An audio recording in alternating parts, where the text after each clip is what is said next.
Welcome, everyone, to another episode of the Ruthless Aggression Era podcast. I'm your host, Mel Matt. Alongside me is.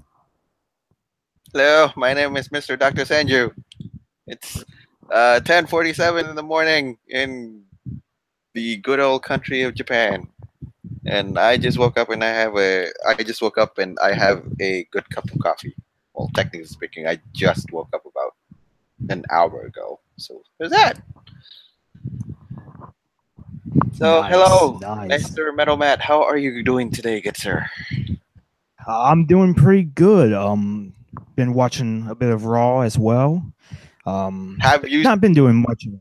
have you seen how Mickey James sold the Eclipse? I did. It was honestly amazing. Probably one of the best sells for that move I've seen yet. hmm I mean, other than that, the whole superstar shakeup thing is well, okay.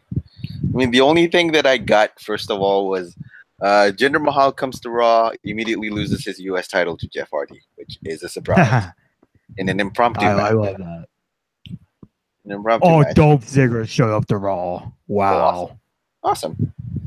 And yeah, and there's two people. One, you have Mojo Rawley coming to Raw. Now you have Dolph Ziggler coming to Raw. So yay! Oh, Mojo came to Raw? Yep, Monday Night I, Rawley. I completely missed that. hmm I guess they want to keep him away from Zack Ryder. Probably they wanted to split them apart rather than just mix them together and just do stuff. It's gonna be fun. But hey, I'm not going to complain if that's the. Uh, Yeah. So MDS is joining me for Raw Roulette, and this is going to be an interesting episode to do because not only are we doing Raw Roulette, we're also recording this at the same time that Raw is on. So it's going to be a double episode of Raw Roulette and our thoughts on the Superstar shakeup as it's happening live.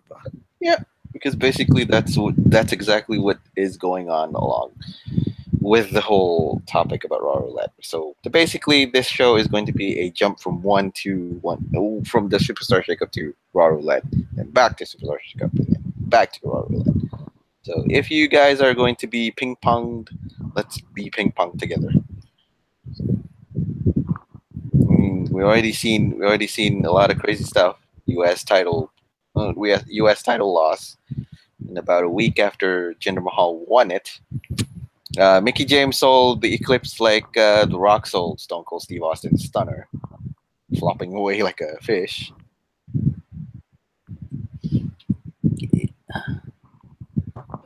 Anyway, So yeah, so, so so yeah, this is going to be. which one are you gonna hit first? Raw Roulette Uh, or as we go along and watch the I, Superstar? I, I, th- I think we'll go Raw Roulette first, and maybe take a break every now and then. If something catches our eyes, we'll talk about that. But yeah, this episode might be a bit of a mess, but it's going to be a fun mess. Well, whenever you bring one of the co-hosts of Shootin da Breeze, you know that you're gonna get a mess. But I'm the better half of it because at least I can keep you. Okay, we're going to go with this track. The other person, not so much. You're gonna go on tangents, big tangents, Yeah, which I'm not. as the Unforgiven 2002 episode proved. Mhm. And okay, so Raw Roulette 2002. I think in my notes it's put down as a Raw show on October 7th, 2002. This is basically uh, it's basically a gimmick. I think it's basically a gimmick thing for just one show, one whole show. And surprises, I think even in my notes, I'd say that it was a pretty entertaining night. Shocking ending, but we'll get to the ending later. But it was a shocking Oh ending. But yeah, two, we'll get to the ending. yeah, Believe me. 2 hours before the whole last minute was great. I think it was great. It did what it had to do. It did what it had to do. Use a Wheel of Fortune kind of like spin the wheel kind of thing and see what happens. And even if you get some ridiculous matchups like uh,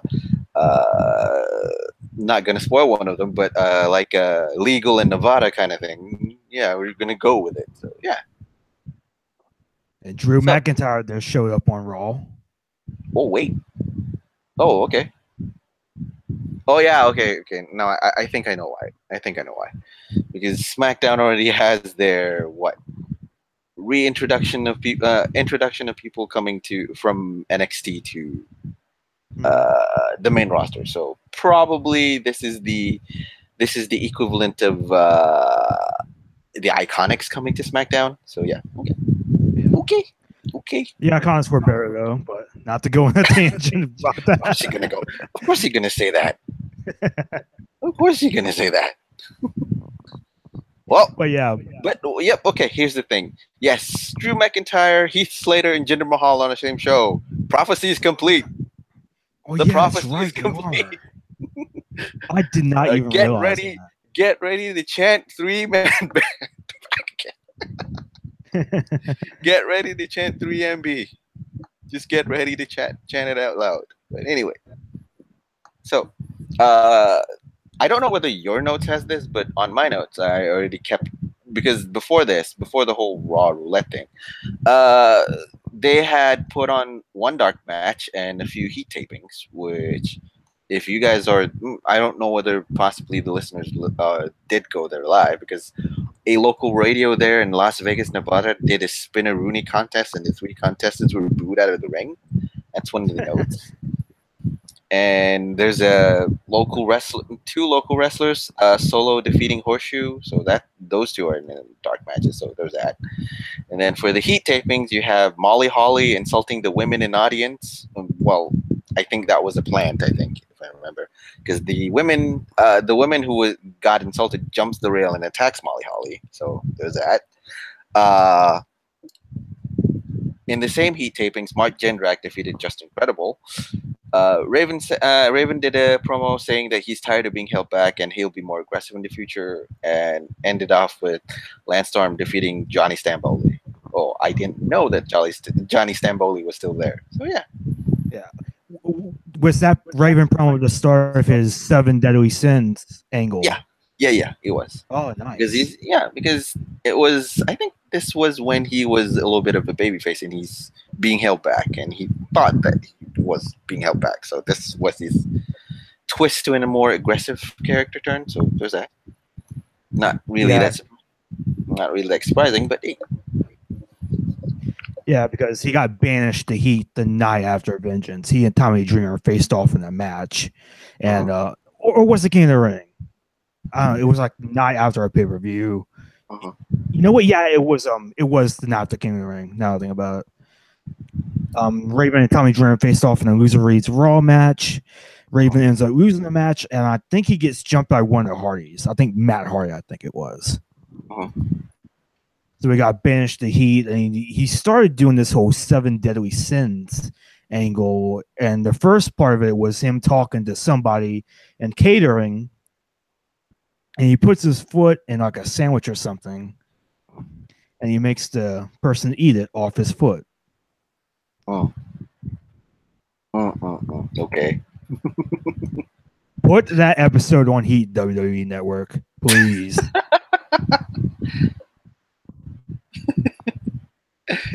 Oh, okay. I mean, interesting. Although I have bad news. Somehow people are saying that Drew McIntyre, Dolph Ziggler and Drew McIntyre laid out Titus O'Neil and Apollo Crews, and it seems that they are together. Yeah, that is a strange combo. Very strange. And McIntyre was a face in NXT. I guess he's a heel in the main roster. So that's weird. That's weird. That is very, very weird. But anyway, it's interesting. But Raw Roulette 2002. Did you watch this episode live when it happened? I think so. If I can remember, because I already remembered the whole ending of the show, which I don't want to jump. But I do remember the whole.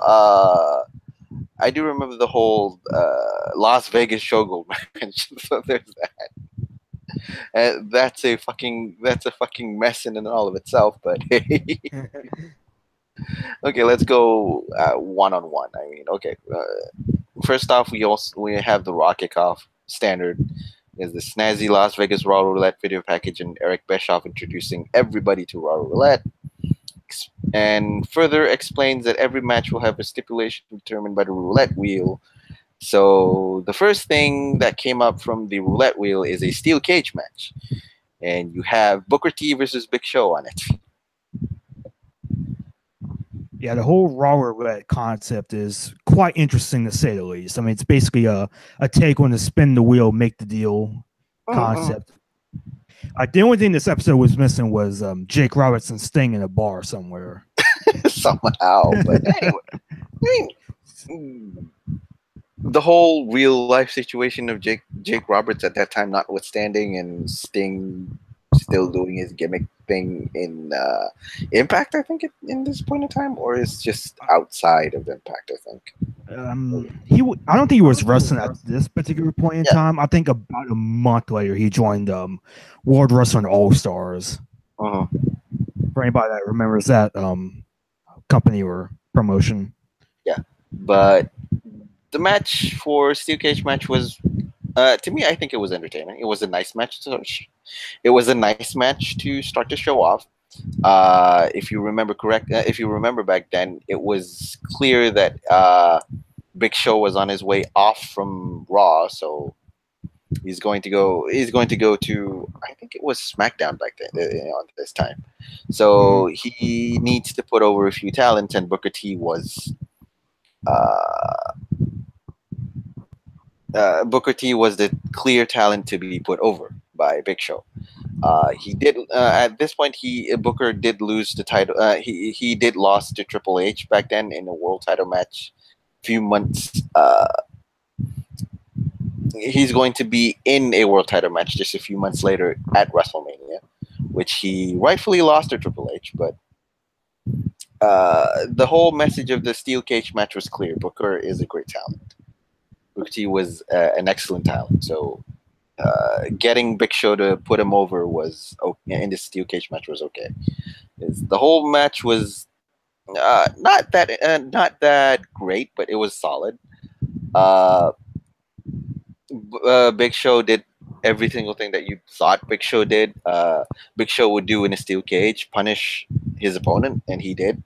Booker T, of course, is he's going to do the babyface comeback thing, and and Big Show will chop him down to size back again. He tries again and again, so there's that. But after the match, the match goes on and ended with Booker T climbing over the top rope. After kicking Big Show down to the mat, while both of them were perched on the rope. So Booker T climbs over the cage, wins the match, and gets attacked by Chris Jericho. So there's that. But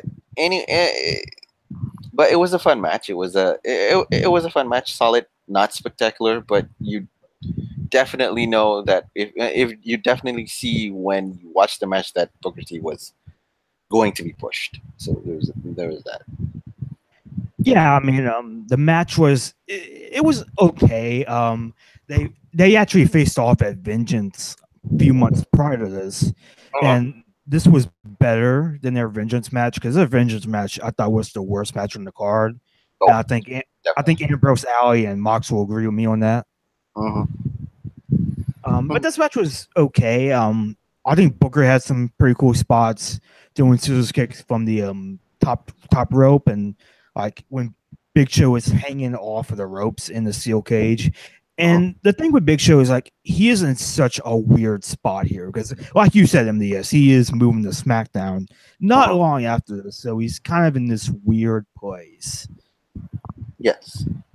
He's kind of like in a weird place, but I think the message is clear. Okay, if he's going to move, that means he's going to put people over. And Big Show, of course, to some of the people, Big Show is always the company man, so he'll definitely put people over if he's told to, if he's being told to. So there's that. Not much complaints on my side on this match. So there's that. Ooh, nice image from Roman. Yeah. I mean, he got his hair tied back, and he has a chain around his neck. So, wow. I have my hair tied back as well. I mean, it's not in a man bun, it's just in a ponytail, but still. I think it was. I think for him, it's a man bun. I think. Oh yeah, Yeah, it is a man bun. But okay, just have to see what he's going to say. For the, well, yeah, like I warned, we're gonna jump from Raw Roulette talking 2002 and the Superstar shakeup on Raw. So that's that. yeah. Okay. And But of course, afterwards, Booker T beaten, bloodied by Chris Jericho. It's going to lead to something in. It's going to lead to something down the road. I think. If yeah, I'm not. because Booker T and Goldust go against Jericho and Christian for the tag titles at No Mercy. Mm-hmm. So there's that. And the reason that Jericho attacks Booker T, and it's very rare to see Booker T get bloodied up. I think Yeah, this is one of the times where this you is one of actually the see few. Booker T bleed. Yeah, this is one of the few rare instances that um, the Booker T gets busted open. But it's when it happens, it usually does look. It does give it a little bit more color for Booker. And I think at this point, I think Booker is also aware that he doesn't want to get himself cut open a lot. I think I'm mistaken. But Hmm. hey, well, okay, but that's the steel cage match on the wheel, and then following that, you have a backstage segment with Eric Bischoff and Kane and Hurricane Helms, with Bischoff telling both Kane and Hurricane that he hopes that they don't end up like Booker T. Uh, I think at this point, if I'm not mistaken, Bischoff was like this asshole. Bischoff was like this asshole GM who's lording over everybody else around here, and some of the people, some guys like Chris Jericho and Christian are on his side, and it's something like that. If I'm not Yeah, mistaken. because he is a heel GM for the most part. I think it really gets amped up when after Unforgiven, after he got a stink face from Rikishi, which you can hear me, TM, and Ambrose Alley talk about in Unforgiven 2002 episode. Mhm. Rikishi dressing up as Hildegard. Ooh, okay. Well, Kane, Eric Bischoff wishes Kane and Hurricane luck, and Kane says CM Punk's catchphrase, luck is for losers. Oh yeah, he did actually say that back then, way back before he was in WWE. So yeah, luck is for losers. But Yeah, anyway. so Terry interviews Jericho, and Jericho blames Booker T for losing the Intercontinental title to Kane last week, and Uh-huh. says that he's not a sucker. He's not a sucker, MDS. He, He's a black heart, a winner, a soul survivor. Woo! really? Did he actually say that? I can't remember. He just he's not a sucker. I do believe that he said that he's not a sucker. The rest, like the black heart and the ending No, of it's Woo, it's probably an Owen not. Hart reference. Probably, probably not. But one can dream. I think one can definitely dream. But yeah, Terry did a backstage interview with Chris Jericho, trying to get the answers as to why he attacked Booker T for no reason. Basic Jericho stick. He's sick of not getting any respect around here. Basically, he's doing the whole suit up Chris Jericho in 2008, 2009, I think, or was it 2010? It was 2008 through Yeah, 2010 a little bit. yeah, 2008, 2010. 6 years a little bit earlier than usual. It's just that I'm sick and tired of being uh, not given any respect, and he's not going to take any crap from anybody from now on. Yeah, so that's the basic gist of why he attacked Booker T. And then another backstage segment with Eric Bischoff and then World Heavyweight Champion Triple H, with Ric Flair and William Regals and Goldust as well. Bischoff spins the wheel and gives Triple H a blindfold match against D'Lo Brown, and Triple H, of course, is going to complain about having to complete in a dangerous blindfold match. I mean, he watched Jake Roberts and Rick Martel at WrestleMania 7. He knows those matches are very boring. And very brutal, but very yeah, brutally boring, or but yeah, boringly brutal. Which but yeah. One thing I wanted to mention about Jericho is promo real quick before we move on. I mm, love the image of the blood from Booker T being on Jericho's knuckles. I really love that image. yeah, because it enhances the story that he's trying to tell. So there's that. But yeah, blindfold matches very brutal, very dangerous. Very boring. yeah, yeah. See,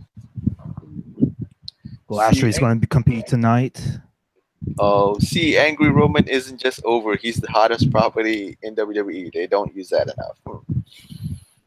I'll arguably agree on that one. Yeah, yeah.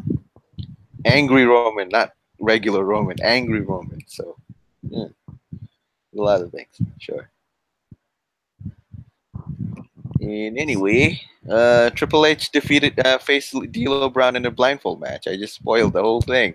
Triple H beat D'Lo Brown in a blindfold match.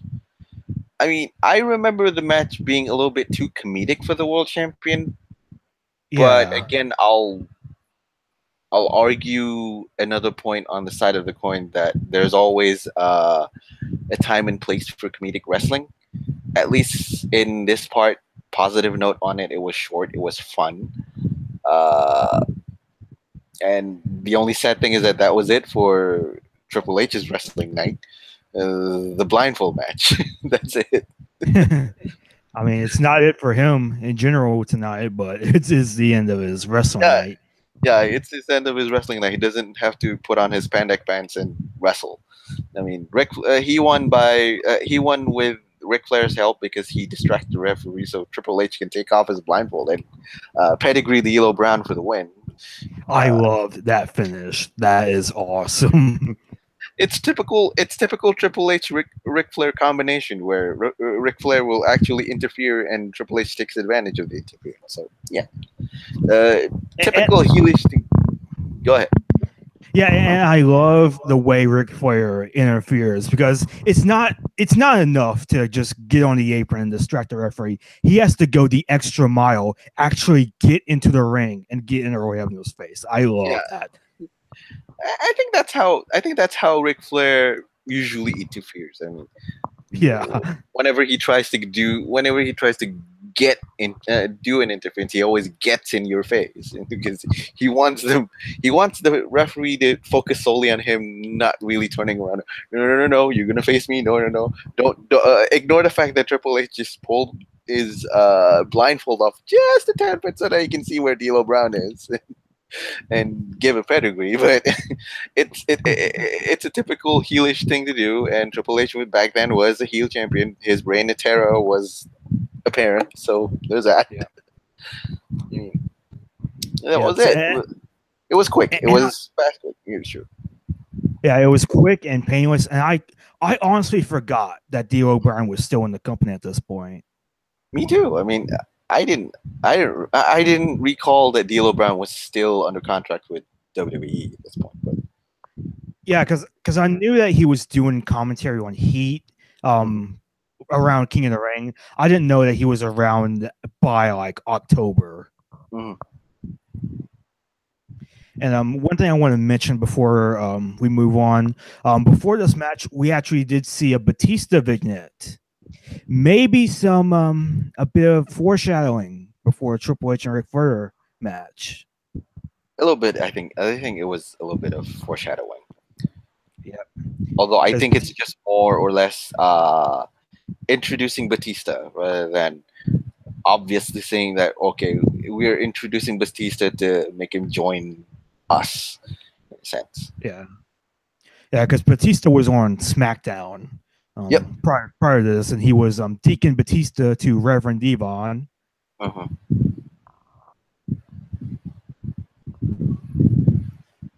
At that time, anyways. But anyway, oh, the whole thing. Roman Reigns makes his entrance. Nice. Samoa Joe makes his own entrance.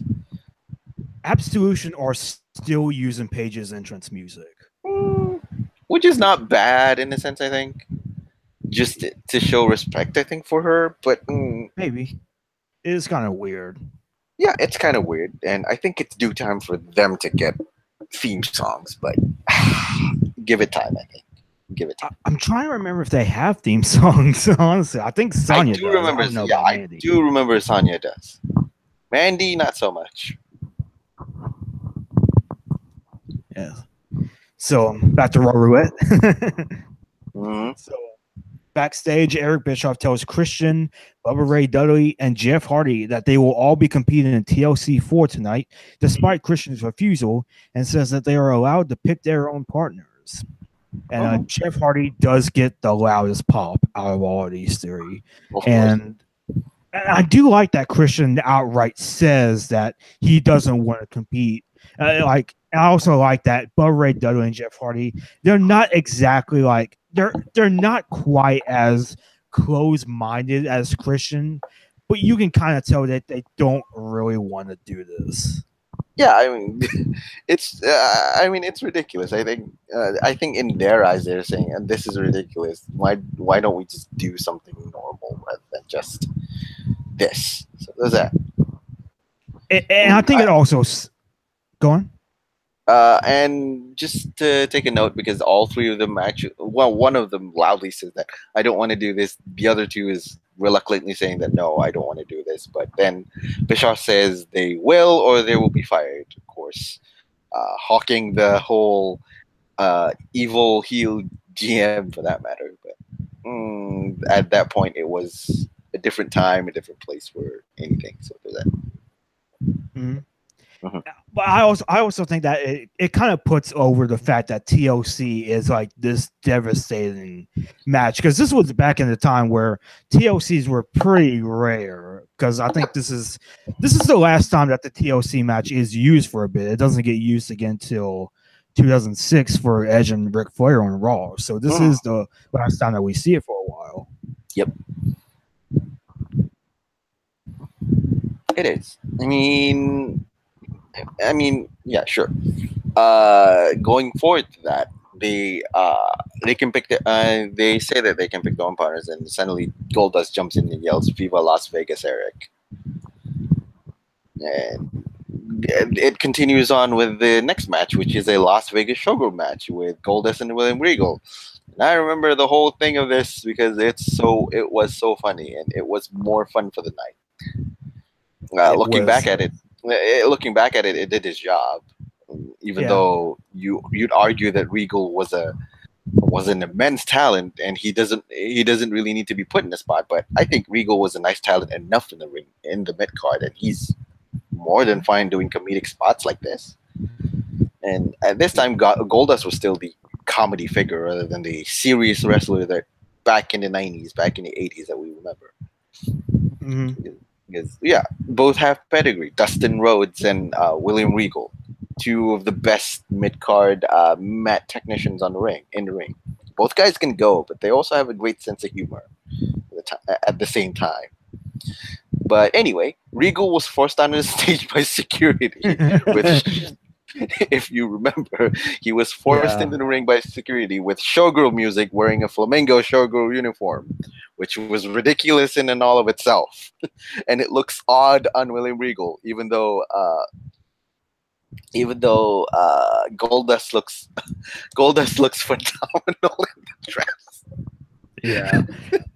William Regal honestly has some of the best facial expressions in the business. His emotes, his ability to emote well is underrated. Is very much underrated. Yeah, and this match was it was more so an angle than an actual match in and of itself, because the match isn't very long. Goldust gets a bit of offense in. Storm comes in, distracts Goldust. William Regal hits Goldust with the power to punch to win the match.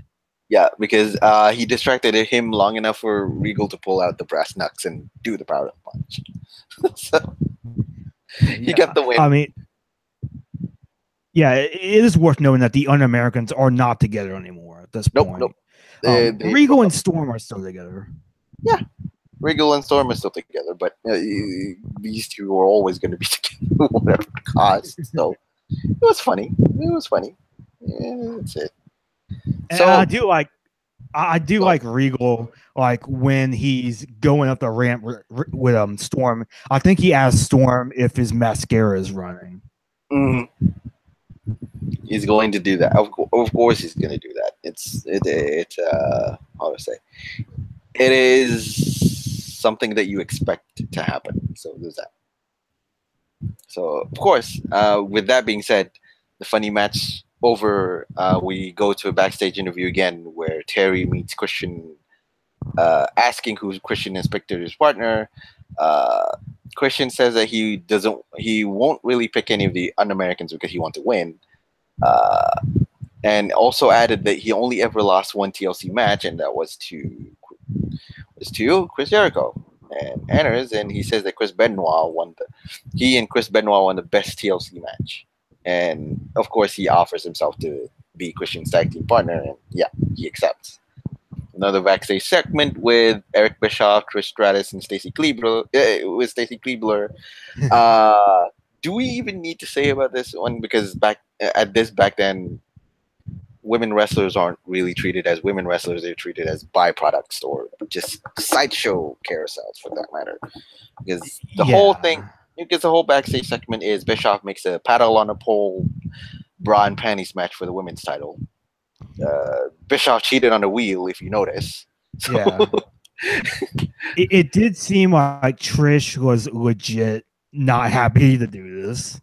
oh, of Like, course. even she's trying to be in a character, but it does seem like there is a legit part of her that does not want to do this, that does not want to take part in this at all. Hmm. I And mean, one thing I did want to go on. 10 years ago it would have been fun. There's no need to see this nowadays,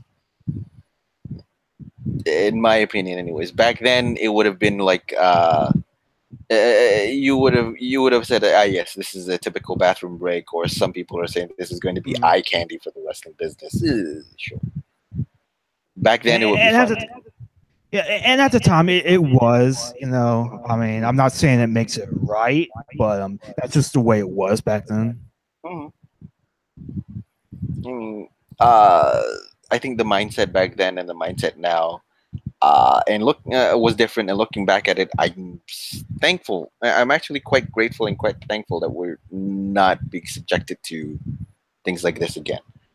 I mean, don't get me wrong. I appreciate a beautiful looking woman, Yes, same uh, here. tastefully, in Mhm. tasteful shots or something like that. Uh, Absolutely, yeah, absolutely. but it doesn't really have to be the focus of attention in a wrestling match, because I think that's the positive shift in direction, rather than you treat the women wrestlers as eye candy, you treat the women wrestlers as performers, and that's what we're getting now. Yeah, because the thing with with matches like these, like Stacy and Trish, and even some matches that I had to watch for Hmm. the WrestleMania series and the nightly, like I was Hmm. watching WrestleMania 2000, like Terry and Cat and Yeah. cat fight match and matches like that. Like those matches, I use those matches to put things in perspective. Like nowadays, yeah, the women aren't really booked well, but you know what? At least it's not that. Hmm. Uh, Matt, I hate to cut you off. My Mhm. prediction came true. I think I know what you're talking about. Did Wiley E. Corbin come? Yeah, he moved to Oh, Raw. oh my God. Oh God. Oh no. He moved to fucking Raw. He moved to Raw. I didn't think WWE is listening to me right now, but how? No, I just said it at a whimsy, and I didn't even said that on air. Yeah. WWE creative, you're not supposed to listen to this live stream podcast. No, you're not supposed to even be listening. I mean, Anyway, I I figured that Corbin would go to Raw yeah, because there is that rumor that has surfaced he's lately going to that be. Yeah, he's going to be pushed. yeah, that Vince is still hot. Yeah, he's still high on Vince is still high on Baron Corbin. But sure, give him a chance, I guess. So it does make sense for him to go to the flagship show. mhm. Ooh, Breezango is actually getting their first match on TV. Wonder who they're going to wrestle. We'll have to see about that. Come on, Sanity. Come on, Sanity. Probably Sanity goes to Brett. I'm not jinxing, SmackDown? but yeah, probably they go to SmackDown. Oh, they have a match against the bar. Breezango is facing the and I haven't really touched on Mandy Rose versus Natalia, which was sure. Yeah, it was what it was, and Ronda came out to save Natalia. Yeah, so I guess Natalia's a face now. Yeah, and we're actually getting Rousey and Sasha. The better MMA fighter against the less better MMA fighter. Huh. Yeah, that's going to be. Yeah, that's going to be something to watch. Versus Ronda Rousey. Okay. Interesting. But yeah, one thing I wanted to touch on, Jericho and Christian. This is the beginning of Christian and Jericho's on-screen tag team a little bit, like friendship. Because this does last until WrestleMania 20 around that time. And another thing, I completely forgot about TLC 2001 and on that SmackDown where Jericho and Benoit won. I completely forgot about that match. I think that one was great. Yeah, I mean, it didn't really capture the whole triple threat TLC match that you'd expect to see way before this, when you have both the Dudleys, the Hardys, and Edge and Christian. Those were excellent. It didn't really capture that moment, but I think it's still on par with great TLC matches that you see. So there's that. I mean, and before I forget, even though I don't want to talk much about the bra and panties paddle on a pole women's title match thing. After the whole thing, Victoria came down to ringside and attacks Trish. She continues to assault Trish, tossing her into the steel ring steps, which I think it was a jarring thing to happen, because when you see the whole eye candy of bra and panties paddle on a pole match, all of a sudden, Victoria comes in and just wails on Trish. Yeah, and this is the beginning of Trish and Victoria. Yeah, Victoria feuding against Trish with the title. So there is that. I mean, would you expect any other result coming off from it, even if Trish Stratus fights against Stacy Keibler in a normal wrestling match?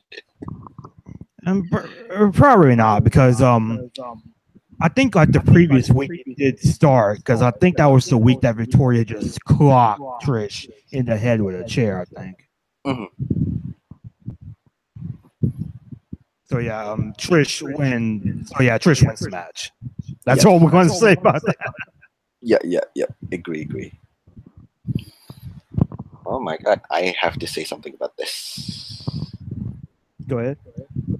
No, I'm going to tell someone on Twitter about this. Oh, all right. So yeah, backstage, Tommy Dreamer was originally going to be Bubba Ray Dudley's partner, but Spike mopes for a bit, and Bubba Ray Dudley decides to pick Spike as his tag team partner. And now backstage, Jeff Hardy reveals that Rob Van Dam will be his tag team partner. Oh, interesting. Because Jeff practically yells into the dressing room for him to come out. So bomb, drop, and then comes out. He's ready for tables, ladders, and chairs. So yeah. And then next you have Coach and Victoria interview. The interview where Coach asks why Victoria's been brutally attacking Trish over the week. So there's that.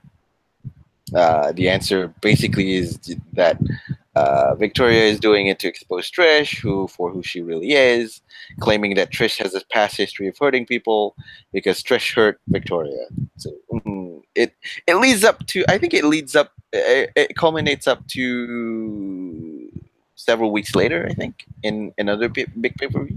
This one. Yeah, because they have a match at No Mercy, and then they have that hardcore match at Survivor Series. Mm-hmm. Which was, I think it would, I think it was a start of where you actually see a much more serious wrestling vibe on it. Not much, but you'd see a serious wrestling vibe on the women's division back then. So yeah, because the previous feud that Trish was in, it was about Trish saying that Molly Holly has a big butt. Mm-hmm. So yeah, there is that. Talking about that, but anyway, all the interviews and all the backstage segments moves on to the Las Vegas street fight with Al Snow versus Test. And to be honest with you, I love Test in 2002. I like it. Same here. I think that Test is honestly underrated. Yeah, because he was I better like saved. Test. Yeah, and he was better saved on SmackDown, but his 2003 run back was a lot more entertaining on Raw than a year before. Because yeah, on the following year he moved to SmackDown, and it didn't really help much with his career trajectory back then. But in 2002, he was better. He was better than in Raw than on SmackDown, basically. So, and Al Snow is always always the carpenter who's going to job and do the work, putting people over, putting Test over at that time. So Snow is always going to serve his purpose at that time. But uh, rather than actually beat Test, he actually gone over Test, but he still made Test look like $1 million, which is okay. Oh Which yeah, is great. Yeah, and the thing about this match is that Al Snow actually came from SmackDown to Raw for this match. Mm-hmm.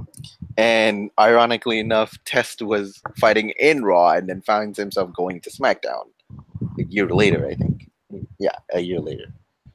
So I think Test he was on SmackDown this year. I think right before SummerSlam or right after Vengeance, he moves to Raw.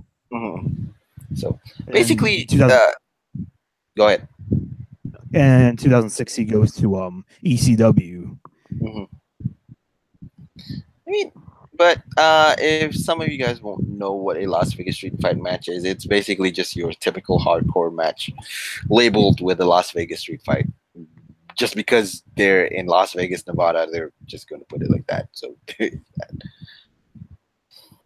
I mean, yeah, and honestly, I thought this match was really fun. It was. I mean, it was. It served its purpose very well. The highlight of the whole thing is that is the spot where Al Snow finds a bowling ball in the ring and sets up for his famous 7-10 split. So there's that. and I love the shirt he wears here too. Yes, of course. It's very colorful. Yeah, it was, and that started up with the whole finish where Test gets up, tries to spoil that idea, but trips on a trash can lid. Al Snow inadvertently nails Test in the head with a bowling ball and pins him to win the match. Which, again, I said, it was fine for what it's worth. Test got a few licks in on Al Snow and made him Al Snow made him look like $1 million. Yeah, the whole thing was fun. The whole thing was silly in a sense, but it was still fun.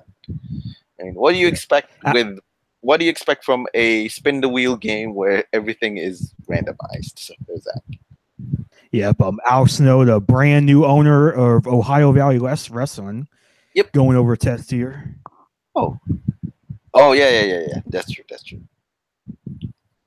That is true. Yeah, Test. Next. Yeah, Test getting clocked with a bowling ball. Somehow. You're out of your element, Test. You're. Oh God. Yeah. What were you gonna say, MDS? Fashion police beat the bar. Oh my! The bar is always getting chopped out before big title defenses because they But lost the here's the ties funny bit. worldwide. And Yeah, but here's the funny bit. I always think, okay, we beat the bar. Things are gonna go great for us on Raw. They just moved to Raw. Trust us, beating the bar won't get you far, says Titus Worldwide.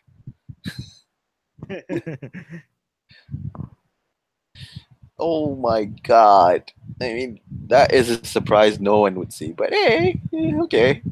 Fashion Police beats the bar when I'd expect the bar would want to have to face Bray Wyatt and Matt Hardy for the vacant titles.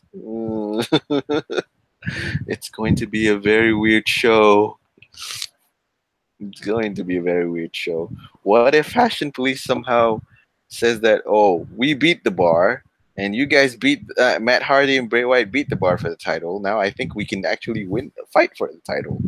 That is going to be one hell of a twist for them. It's going to be. But anyway, moving on to Raw Roulette 2002, we have Legal and Nevada match with Jerry Lawler and Steven Richards. Yeah, Jerry Lawler and Steven Richards reigniting their feud from early 2001 with the right to censor. And they actually even both of them, both Lawler and Richards, actually wondered what Legal in Nevada means when Bischoff spins it and spins the wheel and gets it. They actually wondered what that means, and then cueing the pimp music, out comes Godfather with a dozen or so of his finest hoes. Of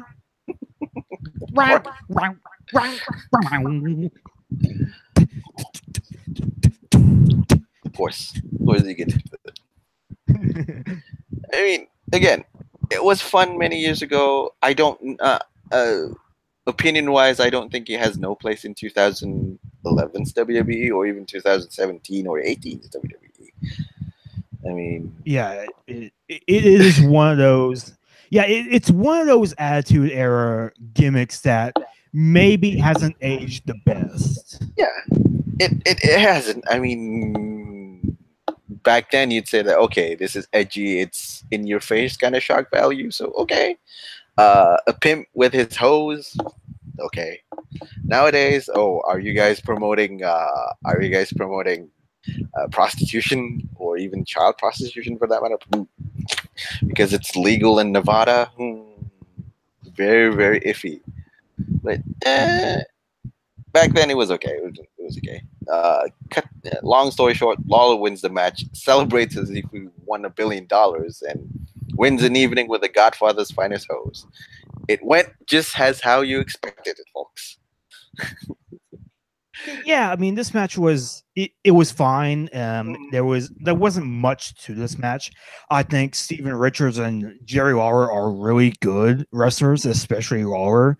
Like, people like to kind of, they don't really like Kane's commentary that much, and it's honestly understandable, especially when it comes to the divas.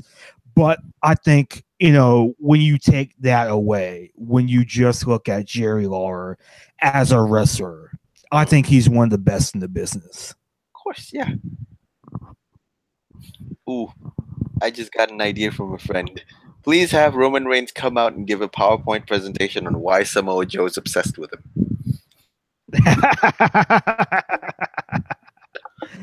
Slide number 1. I can't imagine Roman Reigns doing that, but it will be hilarious if Roman Reigns comes out with a PowerPoint presentation. Slide number 1.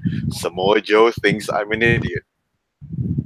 People are already talking about how Roman Reigns is using the word fat ass on Samoa Joe, but it could have been something too.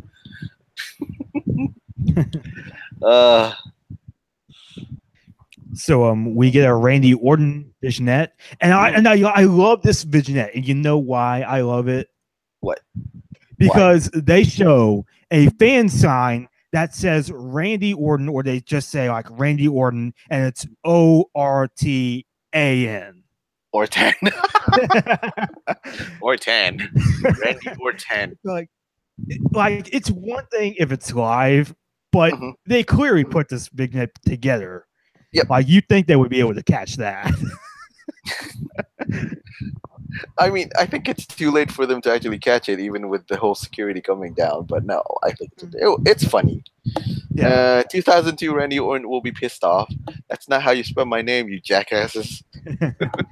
Yeah, Or tan.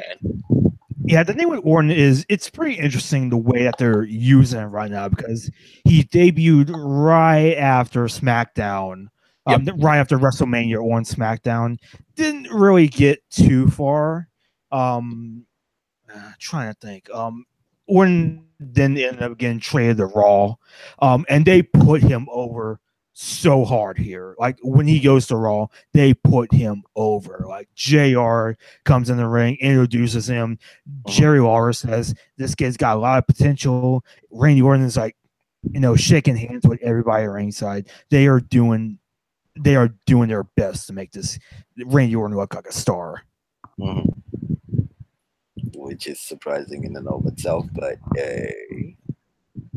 And we even see him signing autographs at the World. Yeah, remember the World, mhm. the home of mediocre food, from what Yep, I yep, heard. yep, yep. From what I heard too, but no, I'm not going to criticize on people having their preferential food. So, Yeah, I would have liked to have eaten at the World just because. That's mhm. like a bucket list thing for me if it was still around. Okay, fair enough. Yeah, like part of me does miss the World, but I can also see why they closed it down because apparently it did end up losing a lot of money for them. Mm, of course, but anyway, then we have for Raw Roulette 2002, we have the interview with Terry and Kane with Coach and Flair and Triple H, of course. Terry asking Kane if he will be at a disadvantage going to a world title match after a TLC match. Kane answers that for the first time in his life, he's happy and says that at No Mercy, he has a chance to hold the world title, the Intercontinental title, and tag team titles at the same time. Uh, Coach shows up and suddenly informs Kane that Triple H and Ric Flair are beating up Hurricane Helms, so Kane went off to rescue his tag team partner. But before Kane arrives, they Triple H and Flair are pushed away by WWE officials. So Kane comes out all alone to defend the WWE tag team titles for the four-way tag match TLC. So Yeah. Um. Go on. go on. Oh, I was about to say, like, you know that this is an episode from 2002 when you Mhm, hear Kane use the term Canaanites. mhm, But yeah, it is a strange decision to have Kane defend the title solo. I mhm. really am curious why they took Hurricane out of this match. Which is somehow a surprising thing to happen. But hey, it's it's interesting to say the least. I think you'd have to say that it's very much an interesting thing to see. But hey, they're doing but basically they're doing Braun Strowman 2018 trying to get the tag team titles all by his lonesome, uh, rather than follow up with that. But here Kane is defending the WWF tag team titles on his lonesome. So there's that. Yeah, like, when I was watching this, that actually is what I was reminded of. Braun Strowman, back in 2002, if he existed in 2002, except Mm-hmm. that's Kane. Mm-hmm. Except this is Kane. But to be honest with you, I think the this entire match saved the night from becoming comedy wrestling, comedy wrestling, comedy wrestling, comedy wrestling for all the card for the night, because this Mhm. is where wrestling match happens in. Rather than being a mess of a match with TLC stipulations and four tag teams vying for the tag team titles, they went out and pulled off a heck of a show. Mhm.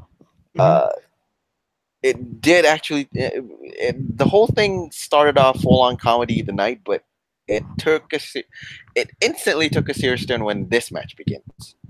Uh, I love how Jr. I loved how Jr. called this out and called it an amazing match, and he deserved a lot of credit for actually elevating it with his commentary. Yeah, because JR, he does have to call it solo because King's out in Vegas. And throughout the night, like for the rest of the night, JR is like, well, just waiting for the King to come back. JR, I don't think he's coming back. Yep, he's just. Oh, I'm waiting for her. No, I don't think he's coming back. He's going to because there's a lot of spots. There's a lot of spots that involved Kane because he went through a lot of ridiculous spots, even though he ended up winning the match after the whole thing. But went he went and did a ton of spots for all three of the tag team partners: Christian Jericho, Hardy and RVD, and Bubba Ray and Spike Dudley. All three of he's doing everything. He's doing his choke slam. He's doing his choke slam on Bubba. He's trying to set up tombstone pile drivers on some people. Sets up tables, but gets his comeuppance and all that. Jericho slamming a steel chair into Kane when he was going ahead with a ladder. There's a lot of spots. You had to watch it. It's chaotic. It's a mess, but it was an entertaining mess, and I find it hard to argue that this might have been the greatest match in WWE Raw history at that time. Yeah, I would definitely say that. Yeah. I think he even ended up winning like match of the decade at Raw Yeah. 10th anniversary awards. And we'll do a show on that when we get to it. Kane gets like leg dropped through a table off a ladder by Jeff Hardy. Jeff Hardy really does put on a show here. He really does. Yep. Usually you'd see basically your high risk spot monkeys would be Jeff Hardy and Rob Van Dam. They pulled off a lot of things. RVD hits a crazy Van Terminator on Kane with Jeff Hardy's help at the time. Jeff Hardy misses a swanton, even though he tried to do a swanton bomb. He misses it down. So there's that. There's a lot of things that happened. You really have to watch the match if you get it. It's on the. It's going to be on the network. It definitely is going to be on the network if you find it. Raw Roulette 2002. Of course, I did say it earlier on, but yeah, Kane ended up winning a match all on his own somehow. Because I think the mess and debacle of it is that all three of the tag teams were busy fighting one another and somehow gets licks on Kane, and somehow Kane still survives the whole thing. So yeah, I thought this match was really fun. One spot that I do want to talk about, because it is sort of like an infamous spot. Jericho bulldogs Bubba Ray Dudley off the ladder, and when he does that, Bubba Ray Dudley is concussed. Oh yeah. I remember this because Chris Jericho actually did a story about did tell a story about how he did the bulldog and he concussed Bubba Ray, and Bubba was all lost and confused. And, he was supposed to do some spots, and Chris was going, "What the hell is going on? Oh, I concussed him, dude. You have to do this. You have to do this." Bubba forgot everything that he has to do after the bulldog. He was like out of it. He was like out. He was knocked out. Dazed and confused, and what the hell am I doing here? Oh, hi, Chris. Bubba, you need to put me in a power bomb. Put me in a power bomb. Oh, okay, put you in a power bomb. Yeah, he was like. Basically, Jericho had to. Jericho had to lead him by a short leash and tell him, "Okay, you're gonna do this. You're gonna do this." I heard the story. Yeah, so I had the story. Yeah, it's like he was like, Jericho's like, climb a ladder. Bubba Ray Dudley's like, how do I climb a ladder? How do I do a power bomb? How do I do a power bomb? Dude, he was so lost after the whole bulldog, but at least they went. At least the match went on fine without a hit. So there's that. Yeah, and I think the most tragic part of it comes like after the match, because Bubba Ray does tell his story on Talk Is Jericho when he's at the hospital, and I think Spike Dudley and Tommy Dreamer are with him, and he asked them, "Where's my parents? Where's my parents?" His dad was back in Long Island, and his mom had died the previous year before. Yeah, but, he was so concussed, he thought, and Tommy Dreamer is like, "Your mom's died." And Mhm. Burrito just starts crying and Yeah. crying. And then a few minutes later, he says, "Where's my parents?" And apparently, he said that like 50 to 60 times that Yeah. night. And it's Mhm. like to the point where Jericho, and I think it was in the trainer's room, and Jericho, says to Vince, "You need to go in there. You need to go in that room and shake the hand of everyone that was in that match and say thank you." And I Mhm. think that was an example of Jericho, even though he's really only been in the company not too long at this point, but you can tell that he was starting to become like a Mhm. locker room leader. Yeah, he did.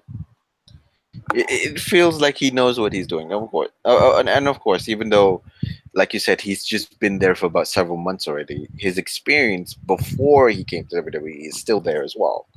Because you can't Mm-hmm. really deny that he has a lot of experience back in WCW, back in New Japan. Uh, he has that kind of experience. He has that kind of name. That's why WWE went so far to get Chris Jericho to WWE or WWF at the time. Yeah. So as far as match goes, I absolutely love this match. I thought this match was fantastic. Me too. I mean, the whole basically it won by Kane returning and climbs up the other side, choke slams Jericho from the top of the ladder, climbs the ladder and retrieves both tag team belts to retain the title by himself. He did it all on his own. And to think that Braun Strowman should have done that on his own as well, but hey, I'm not the one who's supposed to be booking the whole thing. They gave it to Braun Strowman and some kid, which I'm not complaining about. No, no, not complaining. Mhm. It's just Yeah. it's just Go odd. on. I mean, it's just odd, but pleasant kind of Yeah. odd. Yeah, and the thing with Kane is like he was being booked really strong at this point because he had just come back from injury. And Hmm. it does seem like they are putting a lot into Kane at this point in time because not only is he one half of the tag team champions with Hurricane, he's also the Intercontinental title at the same time. Yes. And at No Mercy, he's challenging for the world title. So it Yes. does seem like he's going to be the top face of Raw for a bit. Yeah. Oh, this is bad. The main event, 5-on-5. The mystery partner is Bobby Roode. I figured he would be coming to Raw. You're gonna And be I'm assuming confused. that's going to be the You're gonna be yeah. And confused. Two I'm Bobbies assuming in that one match. Two Bobbies in one match. uh, oh yeah, Bobby Lashley and Bobby Yeah. Roode. Bobby Lashley and But Bobby Roode. Go ahead. Go ahead. yeah, I'm assuming that's going to be the final call up of the night, maybe. Hmm. Unless something happens after the match. I think so. I mean, I don't see anything else that could I happen, don't know. For but me, kind of an underwhelming shakeup, at least from the point of Raw. probably. But there's always this is just for Raw. We have to see about SmackDown. Most of the Mm-hmm. superstars that is heading to Raw from SmackDown is already here. So we're Mm-hmm. just gonna have to see what SmackDown has in store when they pull people from the Raw roster or something like that. I mean, SmackDown already has the Iconics, and who else was it? No Way And Jose. that's They all need, they need. yeah, you'd say that. You'd say that. I'm not a, I'm not against the idea, but okay, fine. But I yeah, mean, I guess we'll see what SmackDown has in store. hmm But yeah, Raw Roulette, the night's not over yet. The night's not over yet because remember when Kane said for the first time in his life he was happy. hmm And remember when Triple H said by the end of tonight, Kane's life will never be the same again. hmm Kane, you said for the first time in your life you were happy. yeah, Let me ask you a question, Kane. How happy is Katie Vick? 10 years ago, uh-huh. you killed her. Kane, you are a murderer. And it just gets to a close up of Kane hmm with this facial expression that looks like he just farted very loudly and the entire arena just heard right. it. Right. I mean, yes, people. This is the Raw Roulette where the ending of the show was where Triple H revealed Kane killed Katie Vick. Yep, that was how this night ended. Yep. And I do remember that Bubba Ray Dudley and Jericho saying that they were pissed about that because, they just had this insane TLC match. Mhm. Yet at the end of the night, it's all about Kane and this Katie Vick person. Yeah, which, of course, history has been written down. The whole stick with Katie Vick, the whole stick of storyline between Triple H, Kane, and Katie Vick has been shit. Yeah. I'm not gonna put any kind of sweet talk on it and just say that it's not that bad. No, it's shit, basically. What did you think about this Katie Vick storyline when it happened? What did you think it was going to be? I mean, back then, I think I'd think about it less because I don't really need the whole story of Katie Vick interrupting the Big Red Monster's rise to stardom, if you want to say that in a sense.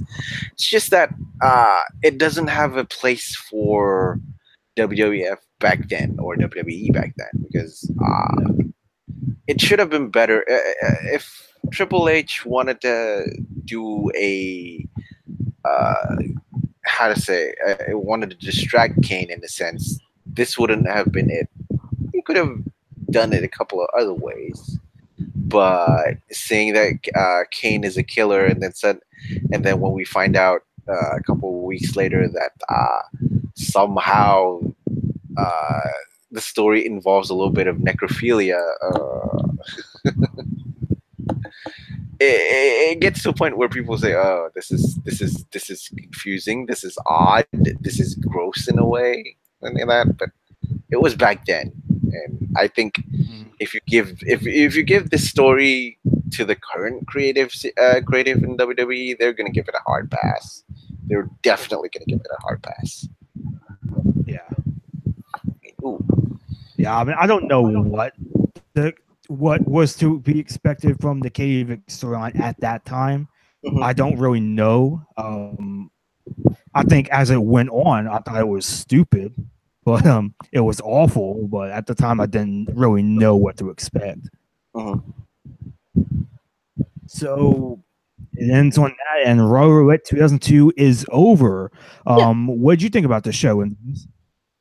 Well, like I said, it started off the whole night as comedy, comedy, comedy, comedy. When you reached the TLC tag team main event, it went to a straight up wrestling match. And then when you have a straight up wrestling match where it kicked on all cylinders and overachieved itself and performed over expectations, uh, before suddenly you introduce it to the end of the show with that kind of thing. And like you said, Jericho was pissed. People involved in it were pissed. So there's that.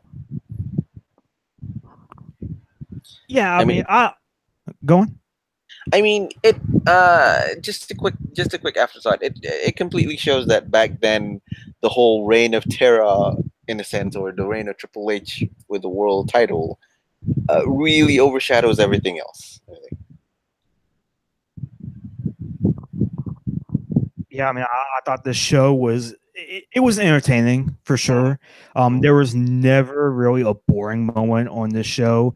At the same time, though, I do agree that maybe there was a bit too much comedy on this episode. But when you have a gimmicky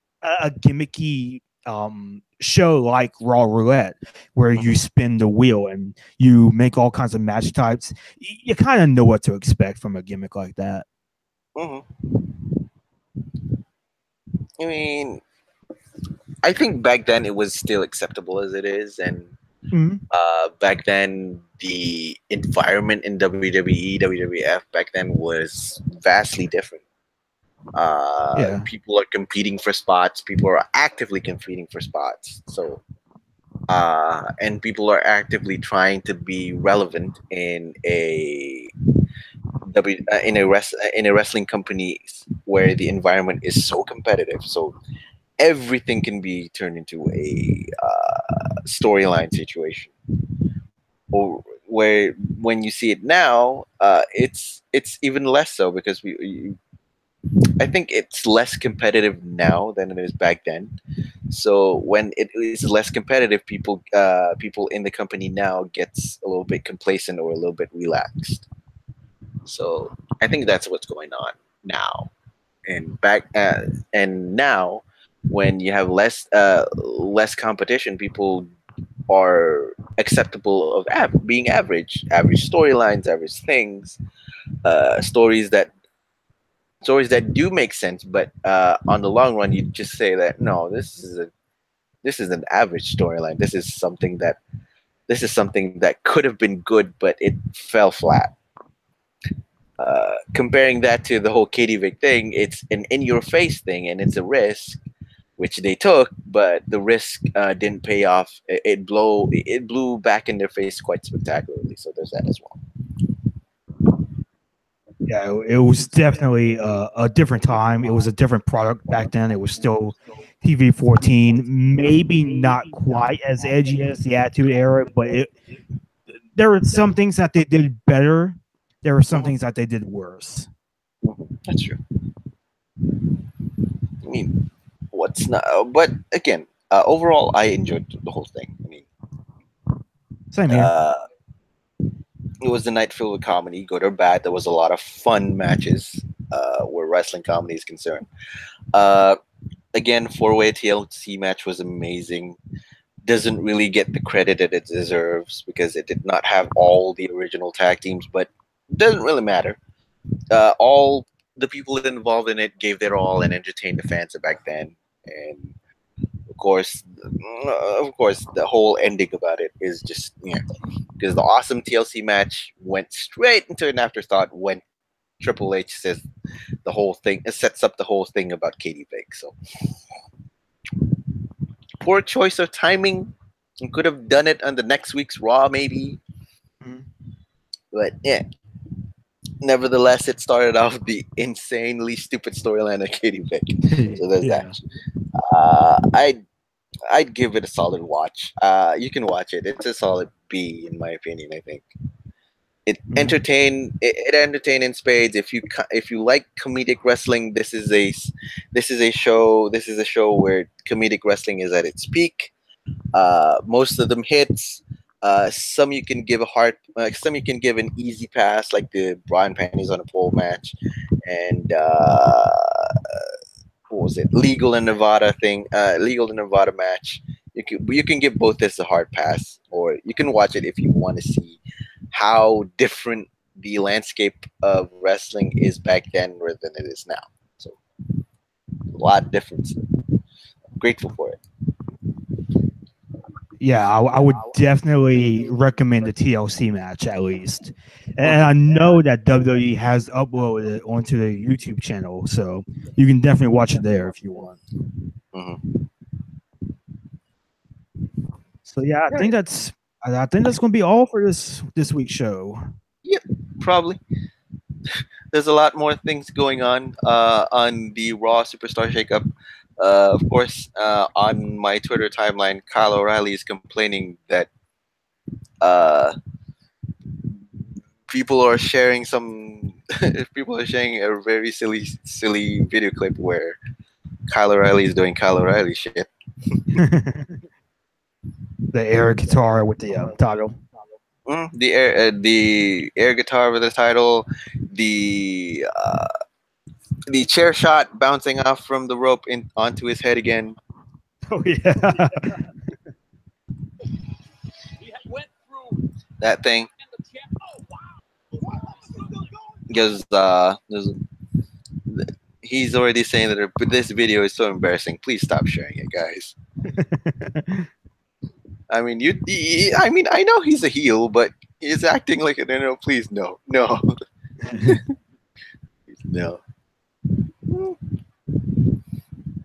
I mean, okay, but going into it so far, SmackDown seems like they already cut their dead weight.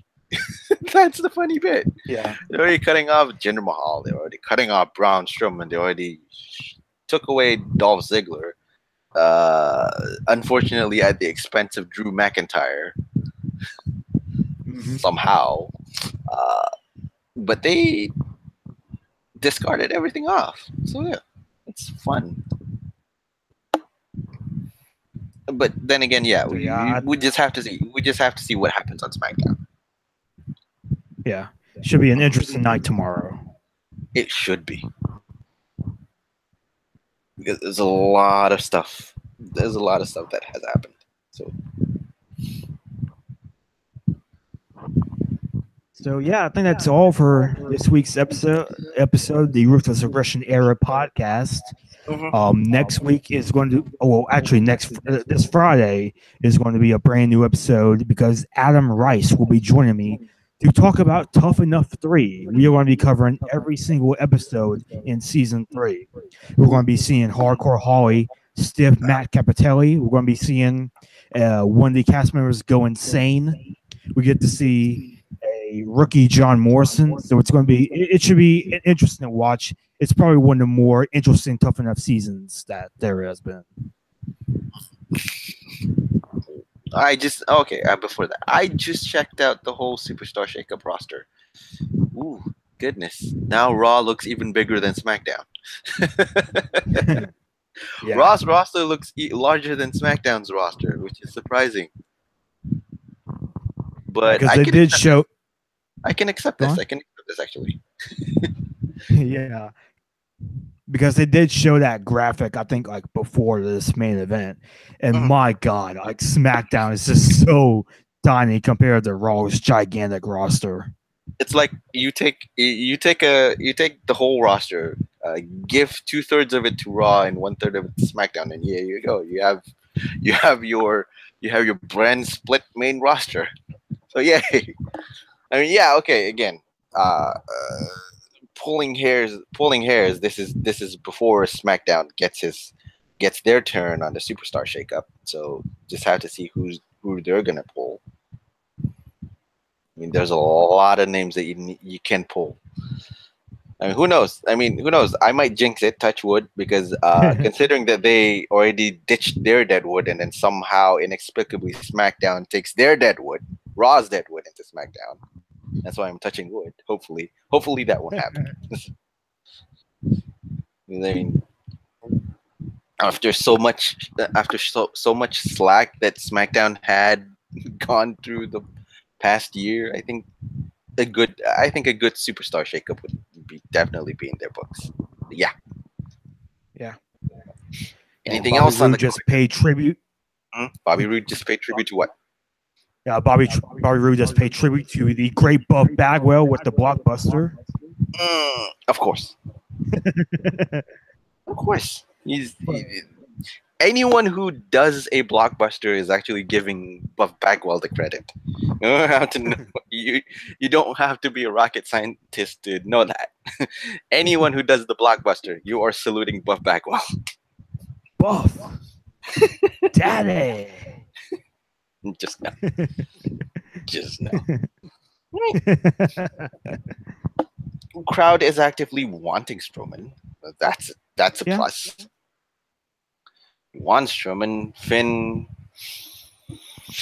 but I'm also surprised that Curtis Axel and Bo Dallas is still on Raw. Miz is going to go to SmackDown all on his lonesome, and that's just about it. But hey,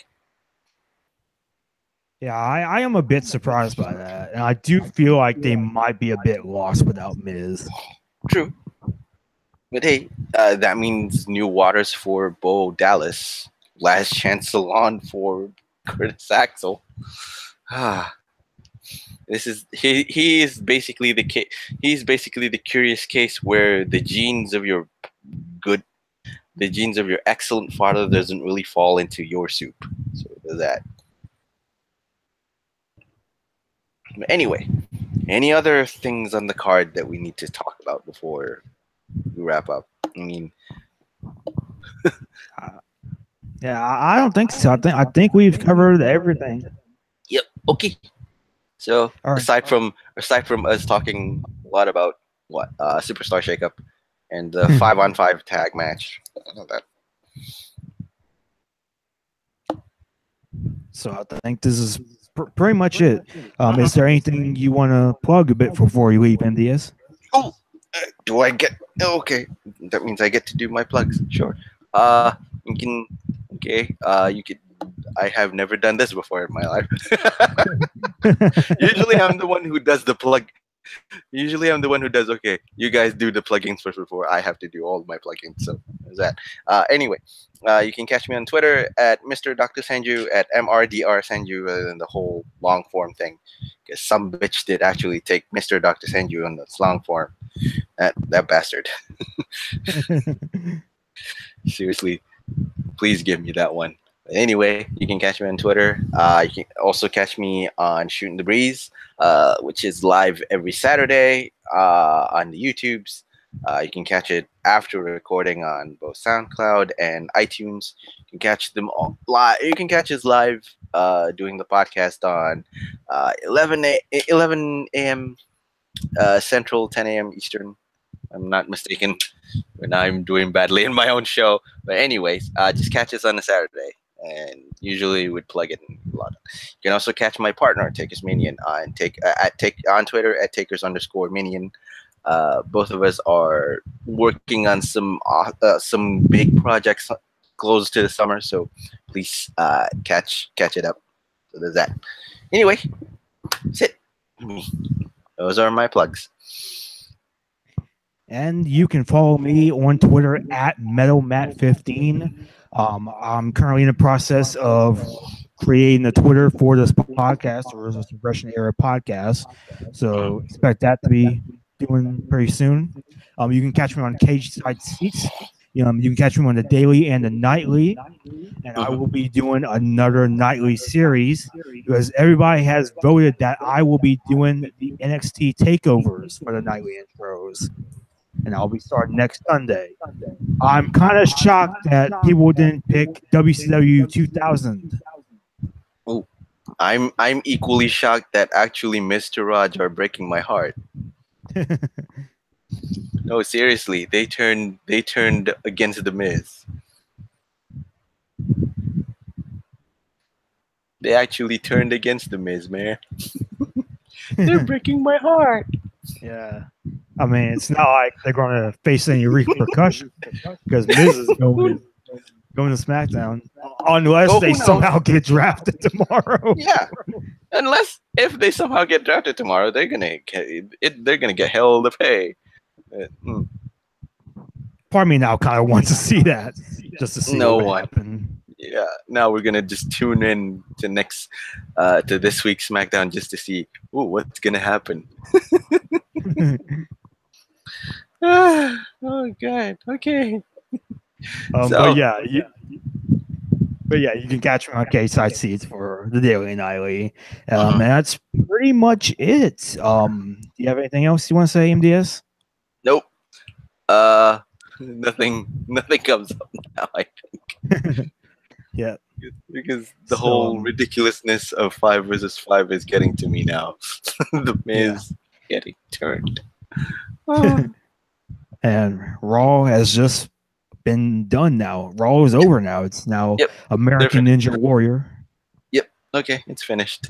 It's finished. I missed the days of Slam Ball and Most Extreme Elimination Challenge. Oh, I mean, I think it's because of the Superstar shakeup that they need to do that. But hey, not gonna complain. It's going to be interesting to watch SmackDown next week and then see how the field sets in. Hey. Yep. So yeah, that's all for this episode. This Friday at 8 p.m. Eastern, you'll see. You saying something? No, nothing. Oh. You can catch a new episode of the the Ruthless Aggression Era podcast. Why did I say Attitude Era? Attitude Era podcast. Good. Yeah, that's a podcast I listen to. It inspired this. But yeah, you can catch the Ruthless Aggression Era podcast every Friday at 8 p.m. Eastern. There's going to be a new episode this Friday. Adam Rice joins me to talk about Tough Enough 3, so that'll be interesting. So that's all for me and all for MDS, and I'll see you all. One more thing. Yes? Liverpool are going to the semifinals. Yay! Now I remember. I actually had to say that because I already promised Sal that I'm gonna have to say that on air. So yeah, Yeah. any one of you who is We fan of Champions League or English Premier League, Liverpool are doing fine. Anyone who knows me better, I'm a huge fan of Liverpool. So anyway, we hope you're listening, Don Sal. hope he will. But anyway, I think this is it for Ruthless Aggression podcast. Any other surprising things that we need to say? No, I think that's it. Mm-hmm. So that's all for the Ruthless Aggression Era podcast, and I will see you all next time. Yep. Bye. Ciao.